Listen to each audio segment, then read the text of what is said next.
Hello दोस्तों, स्वागत है आपका न्यू जनरेशन क्लासेस में। आज हम कुछ मोस्ट करंट अफेयर पर चर्चा करेंगे जो कि इडुटेरिया बुक का पहला प्रैक्टिस सेट है। ये आने वाले एग्ज़ाम के लिए बहुत ही महत्वपूर्ण होगा क्योंकि इसमें जो पहला प्रैक्टिस सेट है केंद्रीय बजट संबंधित इसमें 50 क्वेश्चन दिए गए हैं, तो इनको हल करने की आज कोशिश कर रहे हैं जो आने वाले एग्ज़ाम के लिए बहुत ही महत्वपूर्ण होने वाले हैं। चलिए आइए देख लेते हैं पहला क्वेश्चन क्या है। केंद्रीय बजट 2023-24 को वित्त मंत्री निर्मला सीतारमण द्वारा संसद में कब पेश किया गया है। तो आप लोग ये भी बताना कि आपके कितने क्वेश्चन सही हो रहे हैं इसमें। केंद्रीय बजट 2023-24 को वित्त मंत्री निर्मला सीतारमण द्वारा संसद में कब पेश किया गया। तो ये कब पेश किया जाता है? 1 फरवरी 2023 को। अगला क्वेश्चन है क्वेश्चन नंबर सेकेंड। केंद्रीय बजट 2023-24 का बजट का आकार कितना है। तो इसका आकार कितना है? तो इसका आकार है 45,03,097 करोड़ रुपए। तो इसमें 2 का सी सही हो जाएगा। क्वेश्चन नंबर थर्ड है, वित्त वर्ष 2023-24 में राजस्व खर्च का कितना बजट अनुमान लगाया गया है। तो कितना बजट अनुमान लगाया गया है? 35,02,136 करोड़ रुपए का अनुमान लगाया गया है। क्वेश्चन नंबर 4 है, वित्त वर्ष 2023-24 में राजस्व प्राप्ति का कितना बजट अनुमान लगाया गया है। तो यहाँ पे कितना लगाया गया है? 26,32,281 करोड़ रुपए, यानी ऑप्शन नंबर बी सही इसका हो जाएगा। अगला क्वेश्चन है, बजट 2023-24 में 7 प्राथमिकताएं अपनाई गई हैं, जिसे क्या नाम दिया गया है। इन 7 प्राथमिकता को क्या नाम दिया गया है? सप्तऋषि नाम दिया गया है। ऑप्शन नंबर इसका ए सही हो जाएगा।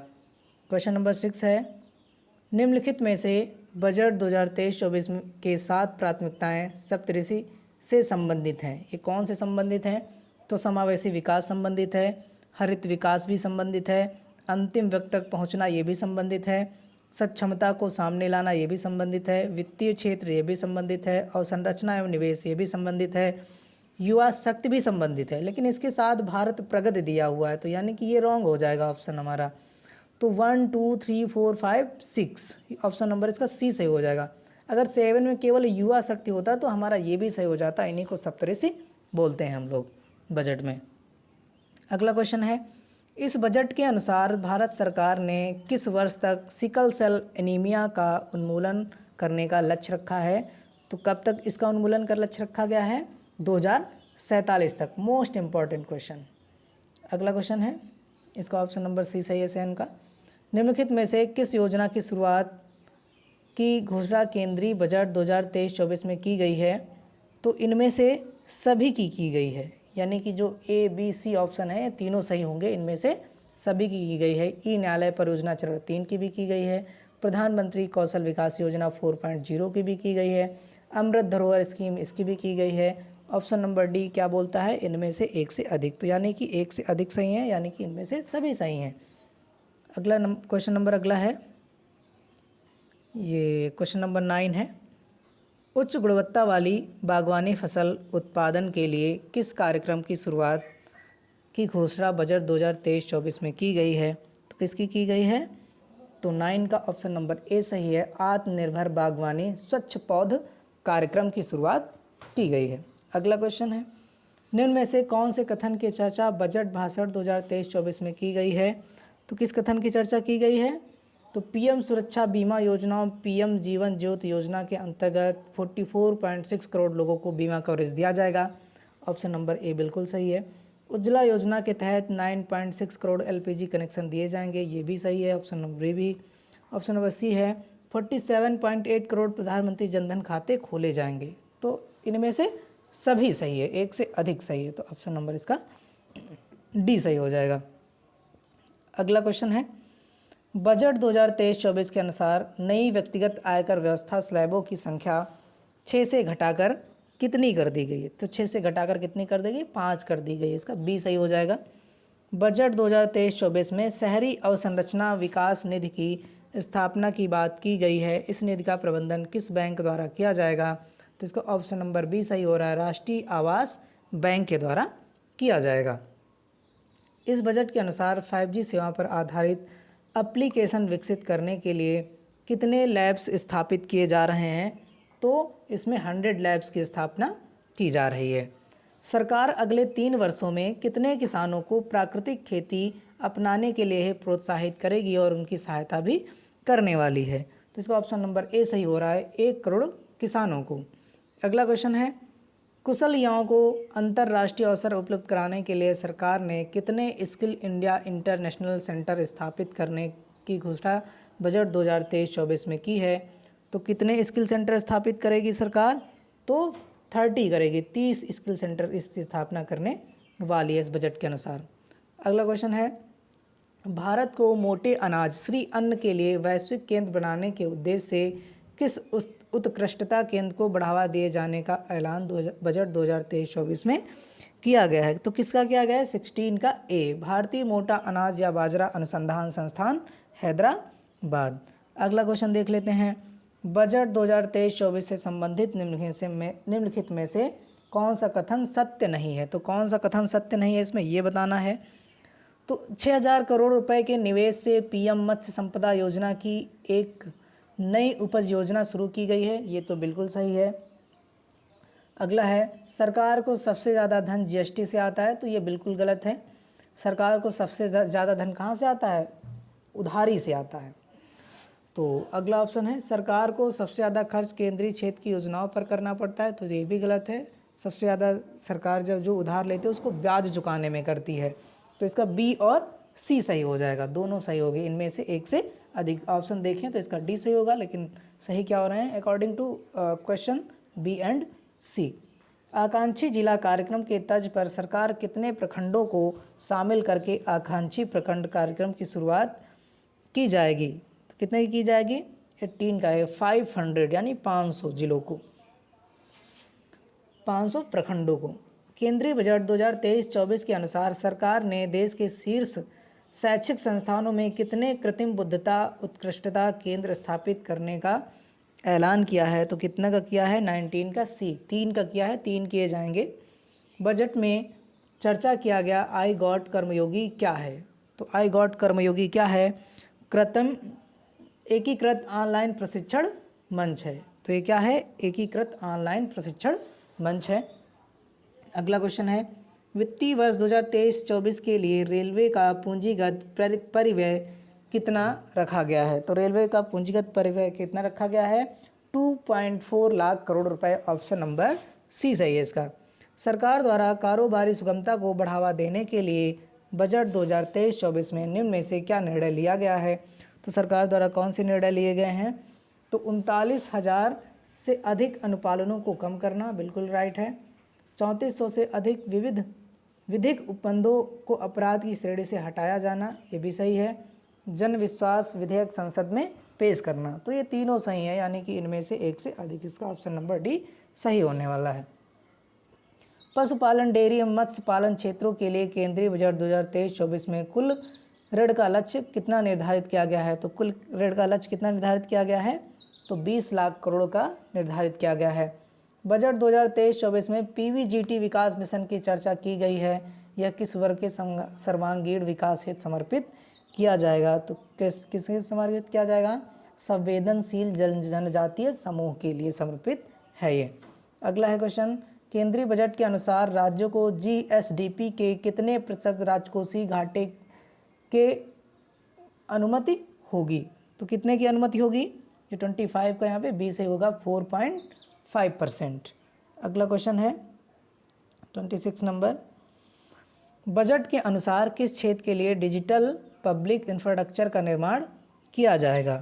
तो 26 का ए, कृषि के लिए किया जाएगा। निम्नलिखित में से कौन सा कथन श्री अन्न से संबंधित नहीं है? तो कौन सा कथन श्री अन्न से संबंधित नहीं है? तो भारत श्री अन्न का सबसे बड़ा उत्पादक है, ये बिल्कुल सही है। संयुक्त राष्ट्र संघ वर्ष 2023 को मोटा अनाज का वर्ष घोषित किया है, यानी बाजरा वर्ष घोषित किया है, बिल्कुल सही है। भारत सी अन्न का सबसे बड़ा निर्यातक है, तो ये गलत हो जाएगा, भारत सी अन्न का सबसे बड़ा निर्यातक नहीं है। तो ऑप्शन नंबर इसका सी सही हो जाएगा। बजट में चर्चा किया गया मिष्टी पहल किससे संबंधित है? तो मिष्टी पहल किससे संबंधित है? तटीय रेखा पर मैंग्रोव पौध रोपण से संबंधित है। बहुत ही इंपॉर्टेंट क्वेश्चन है, 28 क्वेश्चन बहुत ही मोस्ट इंपॉर्टेंट होने वाला है। केंद्रीय बजट 2023-24 में किस योजना पर बजट आवंटन 66% से बढ़ाकर 79,000 करोड़ से अधिक कर दिया गया है, यानी 79,000 से भी अधिक कर दिया गया है, 79,000 करोड़ से भी अधिक कर दिया गया है। तो ये 29 का बी, प्रधानमंत्री आवास योजना में। वित्त वर्ष 2023-24 के लिए राजस्व घाटा कुल जीडीपी का कितना प्रतिशत अनुमानित है? तो कितना प्रतिशत अनुमानित है? 30 का बी सही हो जाएगा, 2.9%। वित्त वर्ष 2023-24 के लिए राजकोषीय घाटा का कितना बजट अनुमान लगाया गया है? तो कितना लगाया गया है? 31 का ए सही हो जाएगा, 17,86,816 करोड़ रुपए होगा। वित्त वर्ष 2023-24 के लिए प्राथमिक घाटा का कितना अनुमान लगाया गया है? तो कितना लगाया गया है? ये 33 का कौन सा सही हो जाएगा? 32 क्वेश्चन का कौन सा आंसर सही हो जाएगा? तो ये हो जाएगा ए एंड सी। जीडीपी का 2.3% और 7,06,845 करोड़। तो क्वेश्चन नंबर 32 का ए एंड सी दोनों सही होंगे। केंद्रीय बजट के अनुसार कितने नए नर्सिंग कॉलेज स्थापित किए जाएंगे? तो केंद्रीय बजट के अनुसार कुल 157 नए नर्सिंग कॉलेज की स्थापना की जाएगी। वित्त वर्ष 2023-24 के लिए कितना पूंजीगत खर्च का बजट अनुमान लगाया गया है? तो कितना पूंजीगत खर्च का बजट अनुमान लगाया गया है? तो 10,09,61 करोड़ रुपए का अनुमान लगाया गया है। वित्त वर्ष 2023-24 के लिए कितना पूंजीगत प्राप्तियां का बजट अनुमान लगाया गया है? तो 35 का यहाँ बी से हो जाएगा, 18,70,816 करोड़। ऑप्शन नंबर बी इसका सही है। अगला क्वेश्चन है, अमृतकाल भारत @100 तक की यात्रा के दौरान निम्न में से कौन से 4 मौके रूपांतरकारी हो सकते हैं? निम्न में से कौन से 4 मौके रूपांतरकारी हो सकते हैं? तो 36 का सी सही हो जाएगा, यानी कि महिलाओं का आर्थिक सशक्तिकरण, पर्यटन, पीएम विश्वकर्मा कौशल सम्मान और हरित विकास। 36 का सी सही होगा। बजट के अनुसार क्षेत्रीय हवाई कनेक्टिविटी में सुधार लाने के लिए कितने हवाई अड्डों का पुनरुद्धार किया जाएगा? तो कितने का किया जाएगा? 37 का ए, 50 हवाई अड्डों का पुनरुद्धार करने वाले हैं। राष्ट्रीय हाइड्रोजन मिशन के मदद से 2030 तक कितना मिलियन मीट्रिक टन वार्षिक उत्पादन का लक्ष्य रखा गया है? तो 5 मिलियन मीट्रिक टन का उत्पादन का लक्ष्य रखा गया है। रासायनिक उर्वरकों की जगह वैकल्पिक उर्वरकों के प्रयोग को बढ़ावा देने के लिए किस योजना की शुरुआत की जाएगी? तो किस योजना की शुरुआत की जाएगी? तो 39 का यहाँ सी सही होने वाला है, पीएम प्रणाम योजना की शुरुआत की जाने वाली है। ऑप्शन नंबर इसका सी सही होगा। चक्रीय अर्थव्यवस्था को बढ़ावा देने के उद्देश्य से गोवर्धन योजना के तहत कितने नए अपशिष्ट से आमदनी संयंत्र स्थापित किए जाएंगे? तो कितने किए जाएंगे? 40 का बी, यहाँ 500 किए जाने वाले हैं। अगला क्वेश्चन है, केंद्रीय बजट 2023-24 के अनुसार अगले 3 वर्षों तक किस योजना के तहत सरकार आर्द्रभूमि तथा जैव विविधता को बढ़ावा देगी? तो इसका ऑप्शन नंबर बी सही होगा, अमृत धरोहर योजना के तहत। बजट में चर्चा किया गया स्किल इंडिया प्लेटफॉर्म का लक्ष्य क्या है? स्किल इंडिया प्लेटफॉर्म का लक्ष्य है ये इनमें से सभी: मांग आधारित औपचारिक कौशल वर्धन सक्षम करना, एमएसएमई सहित नियोक्ताओं को साथ जोड़ना, उद्यमिता योजनाओं को सुलभता सुगम कराना। इनमें से सभी सही हो जाएंगे। ऑप्शन नंबर इसका डी सही होगा। चुनौती मोड के माध्यम से चुने जाने वाले कितने पर्यटन गंतव्यों को घरेलू और विदेशी पर्यटकों के लिए एक संपूर्ण पैकेज के रूप में विकसित किया जाने वाला है? तो कितने का विकसित किया जाने वाला है? 43 का बी सही, ए सही होने वाला है, 50 का किया जाने वाला है, 50 का। पर्यटन से संबंधित किसकी चर्चा केंद्रीय बजट 2023-24 में की गई है? तो इनमें से सभी की गई है। देखो अपना देश पहल, इसकी भी चर्चा की गई है। स्वदेश दर्शन योजना, इसकी भी की गई है। वाइब्रेंट विलेज प्रोग्राम, इसकी भी की गई है, यानी ऑप्शन नंबर इसका डी सही हो जाएगा, इनमें से एक से अधिक। अगला क्वेश्चन देख लेते हैं, क्वेश्चन नंबर 45। आज़ादी का अमृत महोत्सव के स्मरण स्वरूप अगले 2 वर्षों की अवधि मार्च 2025 तक के लिए किस नई लघु बचत योजना की शुरुआत की जाएगी? तो महिला सम्मान बचत प्रमाण पत्र की शुरुआत भी की जाएगी। अगला क्वेश्चन, जल जीवन मिशन के लिए वित्त वर्ष 2023-24 में कितने करोड़ का बजटीय प्रावधान है? तो कितने करोड़ का बजटीय प्रावधान है? 70,000 करोड़ का। 46 का यहाँ बी सही होने वाला है, 70,000 करोड़ का अनुमान लगाया गया है। मनरेगा के लिए वित्त वर्ष 2023-24 में कितने करोड़ का बजटीय प्रावधान है? तो मनरेगा के लिए कितने का प्रावधान किया गया है? 60,000 करोड़ का किया गया है। 47 का ए सही होने वाला है। मनरेगा के लिए 60,000 करोड़ का प्रावधान किया गया है। सरकार का लक्ष्य वर्ष 2025 तक स्वास्थ्य पर जीडीपी का कितना प्रतिशत खर्च करना है? तो यहाँ 48 का सी हो जाएगा, 2.5%। अगला क्वेश्चन है, सरकार सर्वाधिक खर्च किस मद पर करती है? तो सरकार सर्वाधिक खर्च किस मद पर करती है? मैंने अभी बताया था कि ब्याज अदायगी में करती है, वही क्वेश्चन आ गया। नई कर व्यवस्था में उच्चतम अधिभार कर को 37% से घटाकर कितना प्रतिशत कर दिया गया है? तो कितना प्रतिशत कर दिया गया है? 25% कर दिया गया है। तो आप लोगों को ये सेशन कैसा लगा, क्वेश्चन कैसे लगे, अगर कमेंट करके ज़रूर बताएं, जिससे हम अगला प्रैक्टिस सेट आपके लिए ला सकें और जो आगे आने वाले एग्ज़ाम के लिए आपके लिए बहुत ही महत्वपूर्ण होने वाले हैं। और चैनल को लाइक शेयर सब्सक्राइब करते रहें और थैंक यू।